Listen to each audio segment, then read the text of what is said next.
तुमचा phone hang होतोय का? अर्थात त्याला अनेक कारणं असू शकतात आणि त्यातलं एक कारण म्हणजे Google Play Store. Google Play Store वरती बॅकग्राऊंडमध्ये तुमचा डेटा हा सेव्ह केला जातो आणि त्यामुळे तुमचा फोन हा हँग होतो. त्यामुळे तो डेटा डिलीट करणं हे गरजेचं आहे. जर तुम्ही Android स्मार्टफोन युजर असाल तर Google Play Store हा Android स्मार्टफोनचा एक महत्त्वाचा भाग आहे. जिथून युजर्स आपल्या फोनसाठी वेगवेगळ्या प्रकारचे ॲप्स आणि गेम्स डाउनलोड करत असतात. तेव्हा Google Play Store वरती ॲप्स डाउनलोड करण्यासोबतच तुमचा बराचसा डेटा इथं स्टोअर केला जातो, स्टोअर होतो. जर तुम्हाला Google Play Store वरती तुमचा डेटा सेव्ह करून ठेवायचा नसेल तर तो तुम्ही स्वतःहून डिलीट करू शकता. Google Play Store वरून डेटा डिलीट करण्याची जी प्रोसेस आहे ती खूप सोपी आहे, जी आता मी तुम्हाला सांगणार आहे.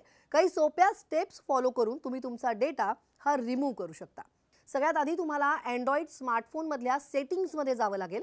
त्यानंतर सेटिंग्समध्ये स्क्रोल डाऊन करून तुम्हाला ॲप्स ऑप्शनवरती टॅप करावं लागेल, म्हणजेच क्लिक करावं लागेल. त्या ॲप्समध्ये ऑल ॲप्सवरती तुम्हाला क्लिक करावं लागेल. तिथे तुम्ही क्लिक करा. त्यानंतर ऑल ॲप्समध्ये तुम्हाला Google Play Storeचा ऑप्शन दिसेल आणि मग Google Play Storeमध्ये जाऊन तुम्हाला स्टोरेज अँड कॅशेमध्ये जावं लागेल आणि या ऑप्शनवरती क्लिक करावं लागेल. तिथे क्लिक करून तुम्ही Google Play Storeमधील तुमचा डेटा हा डिलीट करू शकता आणि तुमचा फोन हा हँग होण्यापासून वाचवू शकता.